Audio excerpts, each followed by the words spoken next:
ఈరోజు తాండూరులో SIR BLA meeting, Congress party BLA meeting Tandur MLA కాన్ఫరెన్స్లో జరిగింది. అయితే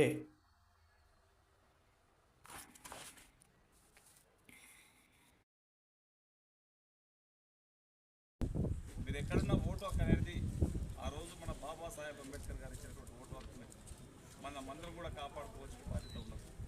ఈ నెల రోజులు మనకి ఎక్కడ కూడా మన ఓటర్ లిస్ట్ అంతా కూడా డిలీట్ చేసేసి ఎలక్షన్ కమిషన్ గారు మళ్ళీ కొత్తగా ఆ ఫామ్లో ఏదైతే తీసుకొని మళ్ళీ కొత్తగా నింపుకోవాల్సిన బాధ్యత కూడా ప్రతి ఓటర్ పైన ఉంది. గతంలో చాలా తప్పులు ఉంటాయి. ఆ ఓటర్ లిస్ట్ అన్నప్పుడే ఆ ఐడి కార్డు అంటే ఒక దయ్యం కార్డు అని మనం చెప్పుకుంటా ఉన్నాం.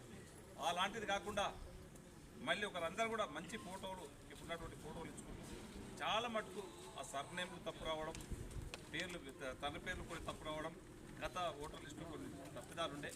ఆ తప్పిదాలు లేకుండా మీరు ఏదైతే ఈ కొత్త ఇమిగ్రేషన్ ఫామ్స్ ఉంటుందో ఆ ఫామ్ని క్లియర్గా నింపిస్తే అది ఏదైతే మీ దగ్గరుండి ఆ మిస్టేక్స్ లేకుండా మీ సర్నేమ్ కానీ, మీ పేరు కానీ, మీ తండ్రి పేరు కానీ ఇస్తే అదే ప్రింట్ అయ్యి ఇప్పించే బాధ్యత మేము ఒక ఎమ్మెల్యేగా తీసుకొని అందరినీ కాపాడే బాధ్యత అందరి ఓట్లు కూడా చేర్పించే ప్రయత్నం చేస్తూ ఉన్నాం.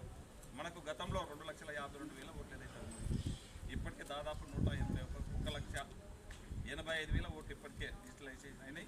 ఇంకా మనకు 10 రోజుల టైం ఉన్నది. మ్యాక్సిమం ప్రతి ఒక్కరికి కూడా తాండూరు నియోజకవర్గంలో ఉన్నటువంటి ప్రతి ఒక్కరికి ఓటు చేర్పించే ప్రయత్నం చేస్తూ ఉన్నాం. కదా ఇప్పుడున్నటువంటి సెంట్రల్ గవర్నమెంట్, ఇప్పుడున్నటువంటి ఏదైతే అయితే ఈ ఎస్ఐఆర్ మీటింగ్లో కన్నం పురుషోత్తం గారు, తాండూరు ఇన్ఛార్జు, తాండూరు టౌన్లో 61.4% అప్లికేషన్స్ అందించమని చెప్పారు. ఇది అప్ టు 3rd ఆగస్టు 2026 వరకు ఉంటుంది అప్లికేషన్స్ ఇవ్వడము. దాని తర్వాత ఫామ్ నెంబర్ 6 ఇవ్వాలి. ఎవరైతే 18 years దాటిన వాళ్ళు ఫామ్ నెంబర్ 6 ఇవ్వాలి ఆఫ్టర్ 3rd ఆగస్టు. అయితే ఈ మీటింగ్లో వీరారెడ్డి టీపీసీసీ వైస్ ప్రెసిడెంట్ కూడా వచ్చారు.